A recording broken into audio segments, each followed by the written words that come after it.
Welcome to iRose, and on this channel I talk about addiction and life after addiction because Yes. there is life after addiction.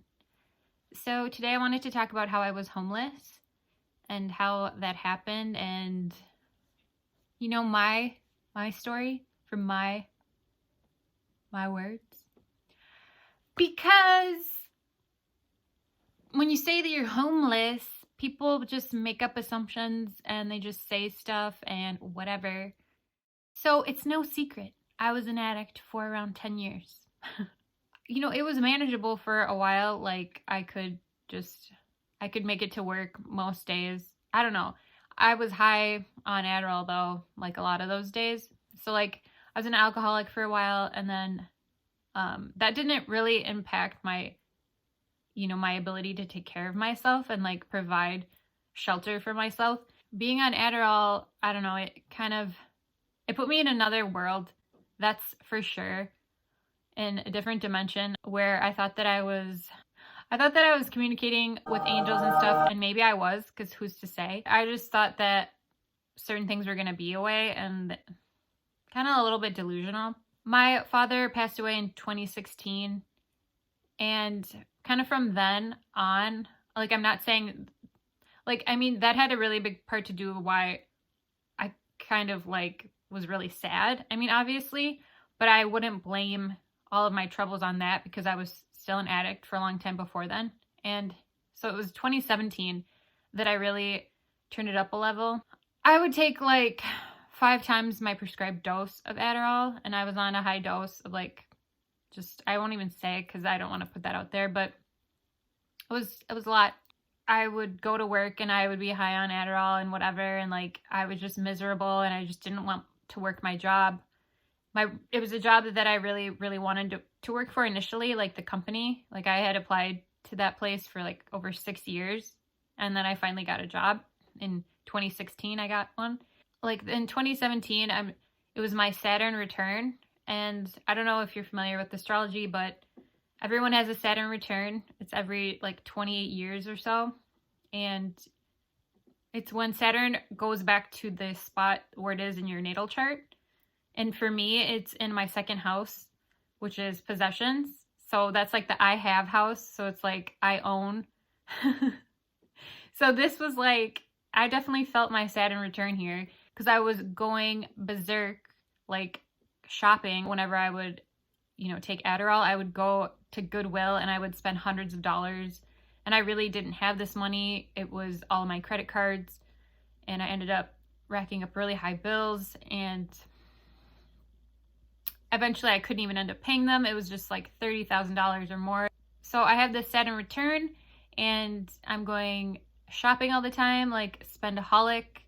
I have all these possessions and I'm planning on selling them on eBay. This was my big goal that I was going to do. And like, I still think that's a really cool job, but never worked for me. Same day that I had quit my job, like I had put in 2 weeks notice, and on my last day of the job, I was evicted from my home. So now I don't have a job and I don't have a home, and I have all these things that I was planning, to make money from. So I'm completely broke at this point, and I'm forced to move, and I didn't know what I was going to do. I didn't know where I was going to go. I was spending all my money on like just non-essentials. And so my plan was that I picked like 5 states that I would have wanted to move to. And I had 2 dogs at this time. And so we were all going to go together. And so what I did was put up ads on Craigslist. And I was just like, I'm this girl, I want to move. I don't have a job or anything. I will work. I will work for rent. One of the states was New York. So I decided, like, I had met this guy, and he had just, like, this just sounds really suspicious, and it was. So he was like, okay, you can move out here, and my dad has a company, and you can work for him, and you won't have to pay rent. and he even, like, sent me like $250 for gas because I didn't have any money, and he like knew everything, and I told him. And so this was in September of 2017. I moved to New York, and I took a cross country road trip with my dogs, and we went there, and I ended up getting robbed from him. Like, I had gotten 3 months worth of Adderall before my cross country extravaganza, I like to call it. This guy where I'd moved, he ended up being a drug addict, and he, you know, like right? So he ended up stealing all my Adderall, and he was giving it away, and he literally stole it. Like, I caught it, and I found it in his drawer. I called the police. They didn't care. They didn't do anything. They didn't make a report. Thank you, New York. He ended up, you know, getting physical, and he actually like bruised me, and still the police didn't care. I don't know why. They just didn't care. So I had a backup roommate that I was talking to, and we were going to do sales together, and it was kind of like a door-to-door sales, like for healthy food and stuff. And so I was going to do that, but I was so utterly depressed. My contacts in New York, like, I actually was planning on getting an apartment there because, like, I had sold some of my jewelry, and then I had a little bit of cash, and I was planning on going and, like, getting an apartment in New York, and then I was going to try to be a nanny there and, like, get a discount with this family that I had met, actually. It was going to be all my money to get an apartment for, like, the first month rent. So I was just like, this is not obviously going to work because I'm not going to be able to afford anything after that. So my next state was Michigan because I had a crush on Eminem, and I just was like in another world, and I thought, like, I don't know. I'm gonna go meet him. I'm gonna go rap for him. I'm just a rapper, and I'm just gonna show him all my rap songs. So I ended up going to Michigan with this little bit of money that I had, and I was planning on staying with this guy, and he actually had kids, and I was gonna nanny them. And he, in the meantime though, like before he had me move in with him, he had like a townhome that I moved into by myself with my dogs.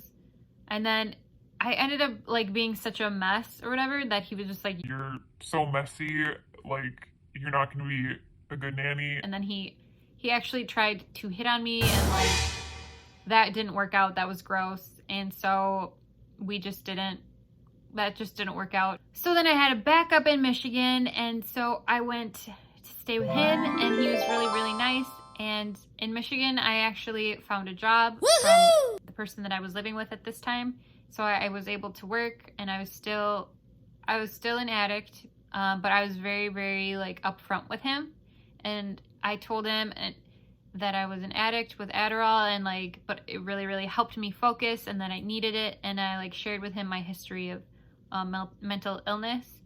I was taking Adderall while I was at work, and like I was abusing it at his dad's work, and I ended up getting in a huge fight with his dad, and his dad was yelling at me, and it was just like really traumatizing. It really triggered me, and so I wasn't able to work for his dad anymore. And like, clearly, I mean, he's totally in the right for, he was really mad at me because like I had a job, and then I kind of blew it. It was like some self-sabotage stuff there. So then he was like, You know, you kind of have to go. so I had met someone else. It just sounds so scary. I had met him like at an acting like meetup thing, and he reminded me of someone that I knew. Like he was like a doppelganger. He really, really reminded me of a friend. So it was like really nice to see a familiar face. We began being friends, and he offered that I could live with him. He was staying at his brother's house. So I stayed with him for about 3 months, but then his brother needed his daughter to move in there. Kind of kicked out both of us. And then during this time, I had a mental breakdown, and I was hospitalized. So then I was on some bipolar medicine that completely like numbed me, and it made me very, very down. I would like to talk about this in another video. So I was sober my last few months in Michigan from April to July. My breakdown was in April, of 2018, and then I moved July 1st back home. There was just nothing left for me, kind of, after I was sober. I guess all my shenanigans were up. All my escapades were dry. And it was time to move home and get real, I guess. Because, like, in Michigan, yeah, I had a few, like, jobs. I don't know. I really count, like, me as being homeless for, like, 10 months when I was in New York and Michigan. And I moved 7 times within those 10 months. Like, it was just hectic. I'm so thankful that I had my babies. Because otherwise, I don't think I would have made it. And when I moved back home, I went to go get, like, my old roommate. He said that he would keep my stuff for me and that I could come and get it when I moved back or whatever if I just paid him storage, whatever. And I didn't have money to pay him for storage, but I mean, eventually I would have, right? His ex-wife took all my things. She went through, I had boxes and boxes of things. She went through all my stuff and she took what she wanted and then she donated the rest. And then she saved, like, my journals for me and, like, some photo albums. But, like, they gave me this excuse that, like, they didn't know if I was coming back or not. But clearly, if you saved my journals and photo albums, you knew I was coming back. So that Saturn return, man, that was a major hitter there. I'm not someone who actually wants to have a lot of stuff. I used to have, you know, boxes and boxes of stuff, but I didn't do anything with it and didn't make me happy. So when I moved home, I got a job right away, like within the first like 4 days of coming home, which was like, all right, maybe I'm supposed to be here. So I was making like $17 an hour, and it's definitely not enough money to move out. So I was just kind of here, and the pandemic hit and I was laid off. Got clean within that time too. Excuse me. When I moved back home, I relapsed 3 times. So like I moved home and I was super, super, super depressed and I was just like miserable. So then I relapsed. And then, you know, 2 other times. Yeah, it's really been a struggle trying to stay clean. I felt like I was kind of like a wreck and like everybody just watched. Nobody that I knew wanted to help me. It was kind of like all strangers, and like I'm really thankful for them. But like my family definitely let me down. They knew what was going on and they just kind of like condoned it and just like looked the other way or like completely ignored it. And you know, it was more like gossip than actually a person. It felt like that was really, really tough for me, and I feel like I was the one trying to make a connection with them all the time, and it was a letdown.